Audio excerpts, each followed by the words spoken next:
आज हम MA political science के जो पेपर है आधुनिक भारतीय राजनीतिक विचारक, उसमें दयानंद के बारे में हमने चर्चा की थी और हमने ये बताया था कि दयानंद सरस्वती के ऊपर कौन कौन से प्रश्न आते हैं, कौन कौन से प्रश्न आने चाहिए। अधिकांश दयानंद सरस्वती के बारे में कभी कभार उनके राष्ट्रवादी विचारों को पूछ लेते हैं। राष्ट्रीय विचारकों के बारे में यदि हम चर्चा करते हैं तो उन्होंने भारतीय चिंतन, भारतीय संस्कृति, गौरव और भारतीय अस्मिता का शंखनाद किया था सबसे पहले, और भारतीय राष्ट्रवाद को एक वैचारिक संबलता प्रदान की थी। उन्होंने भारतीय गरिमा का उद्घोष किया, विवेकहीन परंपराओं और अंधविश्वासों पर प्रहार किया, भारतीय स्वतंत्रता के प्रति आग्रह किया कि भारत को स्वतंत्र होना चाहिए, और इसी प्रकार से उन्होंने आगे चल कर के स्वदेशी भावना पर बल दिया, स्वदेशी अपनाने पर जोर दिया और सामाजिक एकता के माध्यम से राष्ट्र की सुदृढ़ता पर बल दिया और भारतीयों में निर्भीकता और चारित्रिक दृढ़ता के विकास पर बल दिया। तो इस तरह से, और सबसे महत्वपूर्ण बात है कि उन्होंने हिंदी भाषा का जो प्रयोग है वो हिंदी भाषा का प्रयोग ये कह कर के कहा कि जन सामान्य की जो भाषा है उसी भाषा को अपनाया जाना चाहिए। ये देश की भावात्मक एकता के साथ में जुड़ा हुआ है। और संस्कृत के प्रकांड पंडित होने के बावजूद भी उन्होंने अपने व्याख्यानों में और अपने संदेशों में देश के कोने कोने पर अपने संदेश पहुंचाए, और वो जो माध्यम था वो माध्यम थी हिंदी भाषा। तो इसी तरह से उसके जो अन्य जो विचार जो परीक्षा में जो आते हैं, अक्सर प्रश्न बनता है सामाजिक और धार्मिक विचार के बारे में पूछ लेते हैं। तो हम ये कहेंगे कि जो स्वामी दयानंद सरस्वती है वो सामाजिक चिंतन के उनके विभिन्न जो पक्ष थे उनमें आदर्श समाज व्यवस्था के नैतिक आधार, यानी कि उनका ये मानना था, उनकी दृढ़ मत था कि उत्कृष्ट नैतिक मूल्यों पर आधारित सामाजिक प्रणाली ही श्रेष्ठ और श्रेष्ठकर हो सकती है। उन्होंने भारत की तत्कालीन दुर्दशा के लिए इस तथ्य को सर्वाधिक उत्तरदायी माना कि भारतीयों के जीवन में वैदिक मूल्यों और मानवीय आचरण के उदात्त आदर्शों का प्रचलन कम होता जा रहा है, इसलिए एक आवश्यकता इस बात की है कि वैदिक मूल्यों को अपनाया जाना चाहिए। सामाजिक कुरीतियों और अंधविश्वासों का उन्होंने विरोध किया, स्त्रियों की स्वतंत्रता गरिमा का उन्होंने समर्थन किया, वर्ण व्यवस्था के प्रति सुधारवादी दृष्टिकोण था उनका, और आश्रम व्यवस्था का उन्होंने समर्थन किया। तो ये उनके सामाजिक संबंधी विचार थे। इसी तरह से उनके धार्मिक विचारों की जब हम चर्चा करते हैं तो वो सबसे महत्वपूर्ण बात ये है कि धर्म की उदार व्याख्या की उन्होंने। धार्मिक प्रवृत्ति के व्यक्ति थे किंतु उनके धार्मिक दृष्टिकोण में संकीर्णता नहीं थी।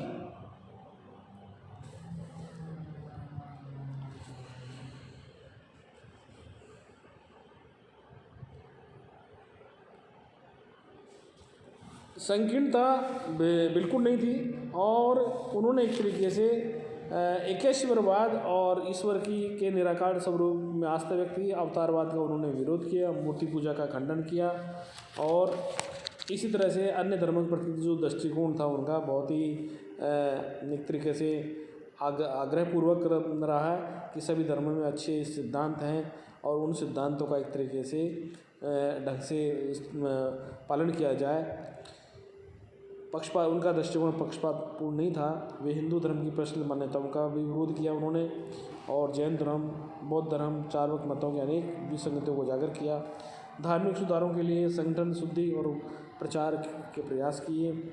अब यदि हम दयानंद सरस्वती के शिक्षा संबंधी विचारों पर विस्तार से यदि चर्चा करते हैं, उनके जो शिक्षा संबंधी विचार किस प्रकार के थे, तो दयानंद ने समुन्नत राष्ट्रीय जीवन के लिए शिक्षा के महत्व को भली भांति समझ लिया था। उनका मत था कि शिक्षा के समुचित प्रचार प्रसार के द्वारा ही सामाजिक और धार्मिक क्षेत्रों में विद्यमान अंधविश्वासों और रूढ़ियों का उन्मूलन किया जा सकता है।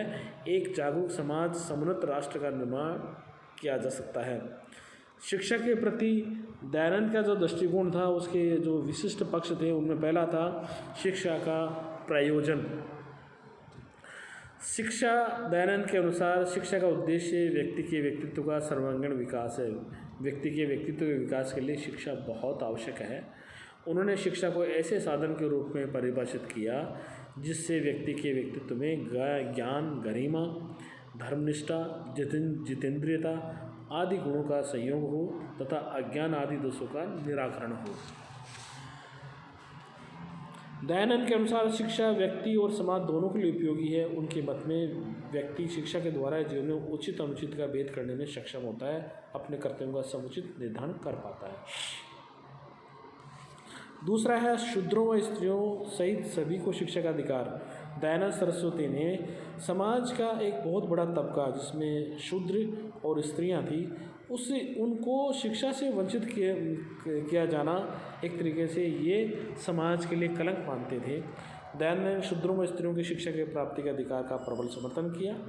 उन्होंने इस दृष्टिकोण के नितांत भ्रामक अनुचित बताया कि स्त्रियों और शूद्रों को वेदों और ज्ञान के अन्य शाखाओं के पठन पाठन का अधिकार नहीं है। उन्होंने शूद्रों के मानवीय अधिकारों का एक तरीके से समर्थन किया। स्त्रियां जो आबादी की आधी जनसंख्या है वो उसको एक तरीके से शिक्षा से वंचित करने का मतलब ये कि आधी जनसंख्या को शिक्षा से वंचित करना। तो उनका मानना था कि स्त्रियों और शूद्रों को भी शिक्षा का अधिकार मिलना चाहिए। शिक्षा की अनिवार्यता के बारे में उन्होंने कहा कि बालक बालिकाओं के लिए शिक्षा की अनिवार्यता का प्रतिपादन किया। उन्होंने कहा कि बालक और बालिकाओं के लिए शिक्षा बहुत आवश्यक है।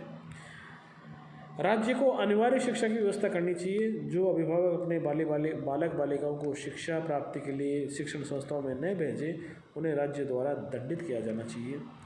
गुरुकुल प्रणाली का समर्थन किया और उनका ये मानना था कि जो हमारी गिरावट आई है शिक्षा के प्रति वो गुरुकुल प्रणाली को छोड़ देने की वजह से हुआ।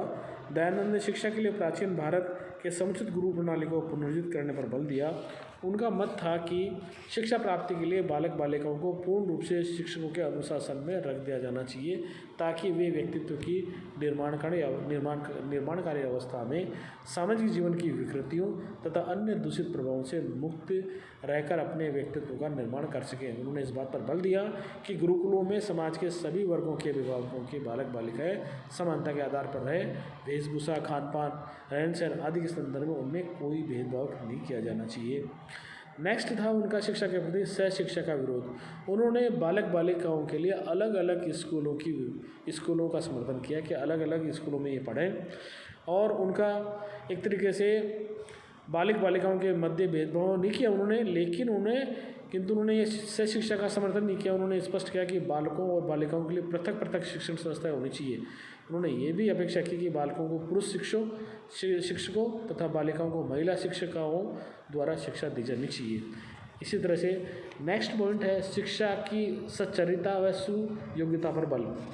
दयानंद का मत था कि शिक्षक अपने पवित्र आचरण के उदाहरण से ही अपने शिष्यों में वांछित नैतिक गुणों का विकास कर सकता है। उनका स्पष्ट मत है कि ऐसे व्यक्तियों को ही शिक्षक नियुक्त किया जाना चाहिए जिनके आचरण की पवित्रता, शिष्यों कल्याण के प्रति निष्ठा और अध्यापन के विषय में पारंगतता असंदिग्ध हो। पाठ्यक्रम की व्यापकता। दयानंद को शिक्षा के माध्यम से विद्यार्थियों के व्यक्तित्व का सर्वांगीण विकास अपेक्षित है। इस अपेक्षा के अनुरूप उन्होंने शिक्षा के व्यापक पाठ्यक्रम की परिकल्पना की। उनके अनुसार विद्यार्थियों को वेदों, अन्य शास्त्रों, गणित, विज्ञान, चिकित्सा शास्त्र, अर्थशास्त्र, ज्योतिष शास्त्र, भूगोल, भूगर्भ विद्या, सामाजिक विषयों आदि का अध्ययन किया जाना चाहिए। दयानंद ने विद्यार्थियों के लिए अंग्रेजी शिक्षा का भी निषेध नहीं किया। उनके द्वारा संस्थापित संस्थाएं आर्य समाज में अंग्रेजी पद्धति की शिक्षा को प्रोत्साहित करने के लिए पूरे देश में एंग्लो वैदिक कॉलेजों की स्थापना की। अब नेक्स्ट हमारा जो टॉपिक है वो है दयानंद का योगदान। दयानंद के योगदान के बारे में भी परीक्षा में अक्सर प्रश्न आ जाता है। तो स्वामी दयानंद सरस्वती को भारतीय राजनीति चिंतन में उत्कृष्ट स्थान प्राप्त है और उनके भारतीय राजनीति चिंतन में दिए गए योगदान का अध्ययन करने के पूर्व उनके बारे में विभिन्न जो आधिकारिक विद्वान हैं उन्होंने क्या कहा है उसको जानना भी बहुत आवश्यक है। डॉक्टर राधाकृष्णन ने कहा है कि स्वामी दयानंद एक महान समाज सुधारक और प्रखर क्रांतिकारी महापुरुष थे। साथ ही उनके हृदय में सामाजिक अन्यायों को उखाड़ फेंकने की प्रचंड अग्नि भी विद्यमान थी। उनकी शिक्षाओं का हम सबके लिए भारी महत्व है। उन्होंने हमें ये महान संदेश दिया था कि हम सत्य की कसौटी पर कस करके ही किसी बात को स्वीकार करें। के मुंशी ने कहा है कि स्वामी दयानंद सरस्वती वर्तमान भारत के सर्वप्रथम महान निर्माता थे। निस्संदेह उनकी स्मृति भावी भारत की बपौती को स्मृत करती रहेगी। डॉक्टर ताराचंद के अनुसार दयानंद प्रथम हिंदू समाज सुधारक थे। उन्होंने बचाव की नीति को छोड़कर हमला शुरू किया। उन्होंने हिंदू धर्म को ईसाई और मुसलमान आलोचकों के हमले से बचाने के बजाय उनसे उनकी ही ज़मीन पर लड़ना स्वीकार किया ताकि उन्हें अपनी स्थिति बचाने की फिक्र हो। विमान बिहारी मजूमदार के अनुसार स्वामी दयानंद ने राज्य के उद्देश्यों को जितना व्यापक स्वरूप प्रदान किया वैसा प्राचीन मध्यकालीन और आधुनिक समय के किसी राजनीतिक विचारक ने नहीं किया। दयानंद सरस्वती के योगदान के बारे में यदि हम क्रमशः चर्चा करते हैं तो वो एक महान देशभक्त और राष्ट्र निर्माता थे। दूसरा, हिंदुत्व के महान उद्धारक थे।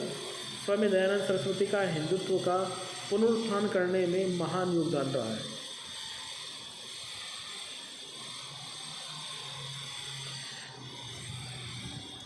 हिंदू धर्म और हिंदू समाज में उन्होंने जो क्रांति उत्पन्न की उसकी तुलना ईसाई धर्म के मार्टिन लूथर से की जा सकती है।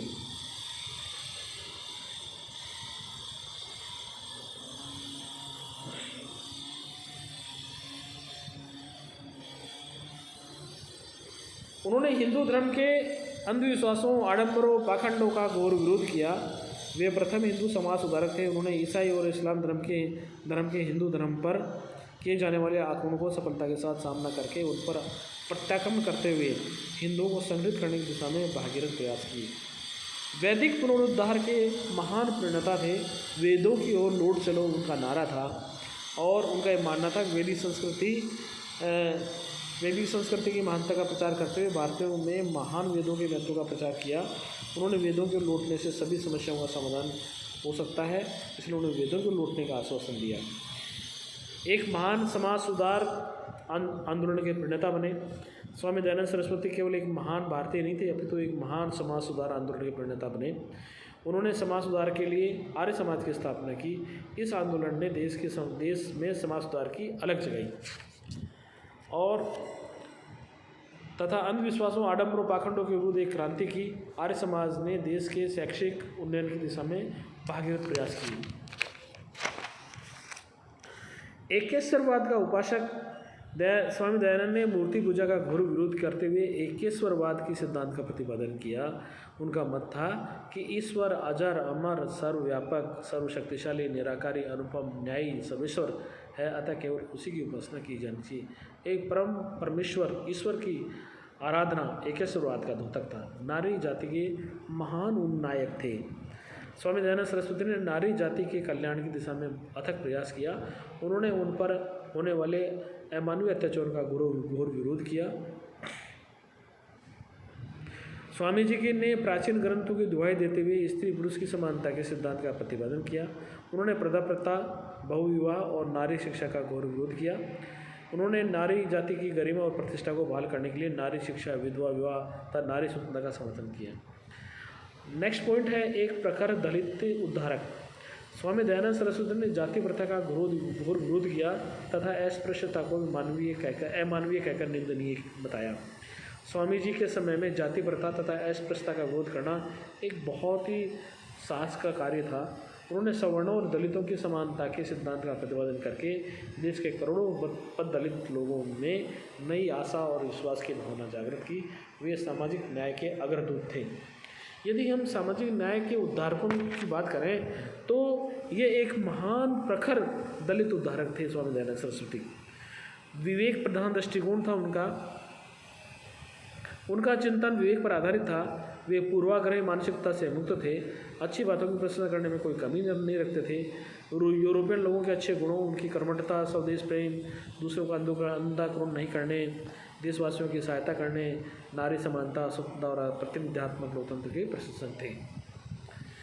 आध्यात्मिक राष्ट्रवाद की अवधारणा। स्वामी दयानंद सरस्वती ने आध्यात्मिक राष्ट्रवाद की परिकल्पना की। उन्होंने भारतीय राष्ट्रवाद को नूतन आयाम प्रदान किए। उन्होंने सर्वप्रथम स्वधर्म स्वशासन स्वदेशी पर बल देकर भारतीय राष्ट्रीय आंदोलन की आधारशिला रखने का कार्य किया। यदि भारतीय राष्ट्रीय आंदोलन की आधारशिला रखने का कोई कार्य करने वाला कोई था तो वो दयानंद सरस्वती थी।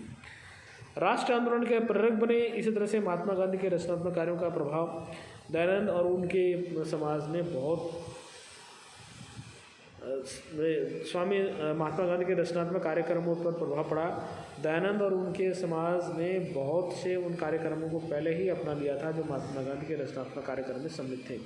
ये थे राष्ट्रीय भाषा का प्रचार प्रसार, राष्ट्रीय शिक्षा का प्रसार, अस्पृश्यता का अंत, कुटीर उद्योगों की स्थापना, हिंदू मुस्लिम एकता का प्रयत्न।